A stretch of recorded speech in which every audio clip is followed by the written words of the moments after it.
Left ঠিক আছে Dyna একটু মনে হয় বাড়ি জ্ঞান করতেছে না। তো বন্ধুরা দেখতে পেলেই আমাদের শীতলা মা আর শিব ঠাকুরকে বরণ করা হয়ে গেল। তো দেখতেই পাচ্ছ এখন আমাদের ব্রাহ্মণ এখন পুজো করছে।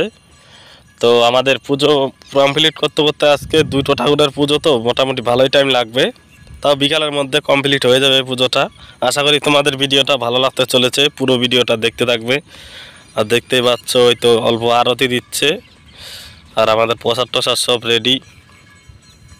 শীতলা পুজো আর হচ্ছে শিব ঠাকুরের পুজো।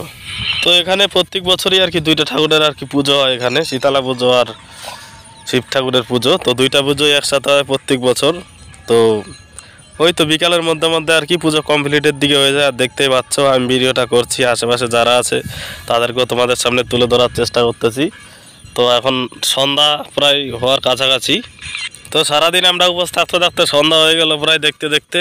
তো সন্ধ্যার আগে আগেই আর কি বিকাল টাইমের পরে পরেই আর কি 5টা সাড়ে 5টার ভিতরেই আমাদের পুজো কমপ্লিট হয়ে যাওয়ার কাছাকাছি কথা ছিল। দেখি আজকে কত টাইম লাগে। তো সারাদিন ধরে তো সবাই উপাস হয়ে আছে, যারা যারা অঞ্জলি দেওয়ার জন্য আসছে, যারা যারা উপাস ছিল তারা তারা এখানে এসে পড়ছে। দেখতেই পাচ্ছ পিছনে বসে আছে, যাদেরকে আমি আর কি চেষ্টা করলাম আর কি ক্যামেরা কভার করার জন্য আর কি আশেপাশে আসছে আর কি। তো আমাদের এখন হচ্ছে যে অঞ্জলি দেওয়ার প্রায় হওয়ার টাইমের কাছাকাছি হয়ে গেল প্রায়। তো অঞ্জলি দেওয়া হয়ে গিয়েছে আর কি, সেই শ্যুটটা আমি করিনি আর কি, যেহেতু অল্প ভিড় ছিল, যেহেতু আমি অঞ্জলি দিচ্ছিলাম সেই শ্যুটটা আমি নিইনি। তো অঞ্জলি দেওয়া আমাদের হয়ে গেছে, আস্তে আস্তে সবাই বেরিয়ে গেল। এখন লাস্টে যেটা হচ্ছে এখন দেখাবো তোমাদেরকে, যেটা আর কি সবচেয়ে থেকে ভালো, যেটা সুন্দর একটা মুহূর্ত। হ্যাঁ সেটা হচ্ছে যে দেখাবো হচ্ছে তোমাদেরকে যে ওম যেটা আর কি বানানো হয়েছে 105টা না কয়টা জানি প্রদীপ জ্বালাইতে লাগে এই শিব ঠাকুরের পূজার জন্য, সেটা আর কি রেডি করা হচ্ছে। দেখতে পাচ্ছ আস্তে আস্তে আমার ভাইটা আর কি দেখতে পাচ্ছ যে ওই যে প্রদীপগুলো জ্বালাচ্ছে, ভাই আর একটা বৌদি মিলে দুইজনে মিলে আর কি জ্বালাচ্ছে।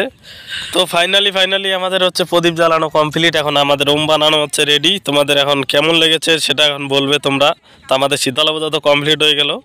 তো কিছুক্ষণ পরে যারা যারা আর কি শিব ঠাকুরের পূজা দেওয়ার জন্য যারা যারা আর কি উপাস ছিল তারাও আর কি অঞ্জলি নিবে। তারপর আস্তে আস্তে আমাদের পূজা আর কি কমপ্লিটের দিকে। তো কিছুক্ষণ পরেই আর কি শীতলা পূজা শিব ঠাকুরের পূজা একদম কমপ্লিট। কেমন লাগলো ভিডিওটা?